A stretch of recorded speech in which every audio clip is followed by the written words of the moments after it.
ناظرین، میں آپ کو بتاتا چلوں کہ عمران خان نے ایسا کیا جرم کیا کہ امریکن کو اسے فوراً اس کے عہدے سے ہٹانا پڑا، اور اگر امریکہ ایسا نہ کرتا تو اسے کس قسم کے نقصانات اٹھانے پڑ سکتے تھے۔ اس کو سمجھنے کے لیے پہلے دو تصورات کا احاطہ کرتے ہیں۔ پیٹرو ڈالر کیا ہے؟ یہ 1974 میں شاہ فیصل اور صدر نکسن کے درمیان ایک معاہدہ ہے۔ اس معاہدے کے تحت سعودی عرب پر ذمہ داری تھی کہ اوپیک کے تمام ممالک کو تیل امریکی ڈالر میں فروخت کرنے پر راضی کرے اور کوئی دوسری کرنسی یا سونا قبول نہ کرے۔ فروخت سے حاصل ہونے والی تمام آمدنی امریکی بینکوں یا فیڈرل ریزرو میں جمع کی جائیں گی، جس سے امریکی ڈالر کی مانگ میں اضافہ ہوگا، کیونکہ کسی بھی ملک کو تیل خریدنے کے لیے پہلے ڈالر خریدنا پڑتا ہے اور یہ انتظام ڈالر کو مضبوط رکھتا ہے۔ بدلے میں سعودی کرنسی ایک ڈالر کے مقابلے 3.75 ریال مقرر کی گئی تھی۔ سعودی معیشت کی حالت جیسی بھی ہو، امریکی ڈالر اور ریال کی شرح یہیں رہے گی، اور یہی وجہ ہے کہ آج 48 سال بعد بھی ایک ڈالر 3.75 سعودی ریال کے برابر ہے۔ دوسرا، امریکہ نے گارنٹی دے رکھی تھی آل سعود اقتدار میں رہے گا، حکومت میں کوئی تبدیلی نہیں ہوگی۔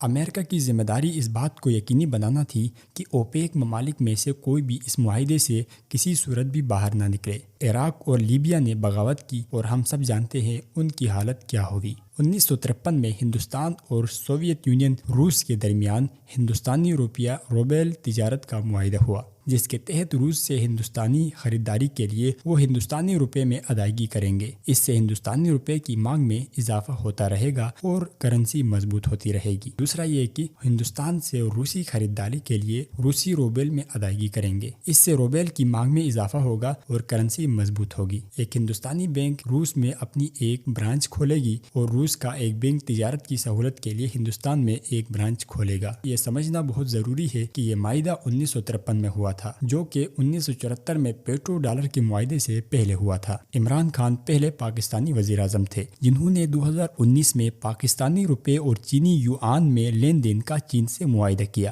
اس معاہدے میں سیمی کنڈکٹر، ٹرانسفارمرز، نشریاتی آلات اور الیکٹرونکس آلات شامل تھے۔ اگرچہ امریکہ اس سے خوش نہیں تھا، لیکن وہ چپ رہا کیونکہ اس میں تیل کا لین دین شامل نہیں تھا۔ عمران خان 2022 میں تیل کے لیے پاکستانی روپے اور روسی روبیل کا معاہدہ کرنے کے بالکل قریب تھا۔ یاد رکھیں، پیٹرو ڈالر کا معاہدہ 1974 کا ہے، اور امریکہ پاکستان کے اس معاہدے کو کبھی قبول نہیں کر سکتا تھا، کیونکہ اگر دوسرے ممالک بھی اس کی پیروی کرتے تو امریکی ڈالر کمزور ہو جائے گا اور امریکی معیشت میں گراوٹ آ جائے گی اور وہ مزید سپر پاور نہیں رہ سکے گا۔ اگر عمران خان ایسا کرنے میں کامیاب ہو جاتا تو اگلے الیکشن ہارنے کی قیمت پر بھی پاکستان امریکی غلامی سے نکل آتا۔ اسی لیے امریکہ کو اسے فوری طور پر ہٹانا پڑا۔ اس کے علاوہ امریکہ کے پاس اور کوئی چارہ نہیں تھا۔ عمران خان کو اللہ تعالیٰ کا لاکھ لاکھ شکر ادا کرنا چاہیے کہ وہ ابھی تک صدام حسین اور معمر قذافی کے پاس نہیں پہنچا، جس کے لیے ہر ممکن کوشش کی جا رہی ہے۔ اگر عمران خان دوبارہ وزیر اعظم منتخب ہوتا ہے اور اپنی دوسری مدت میں وہ معاہدہ کرنے میں کامیاب ہوتا ہے تو روپے کی یہ مسلسل قدر میں کمی رک جائے گی۔ پاکستان IMF کی ادائیگیاں کرنا شروع کر دے گا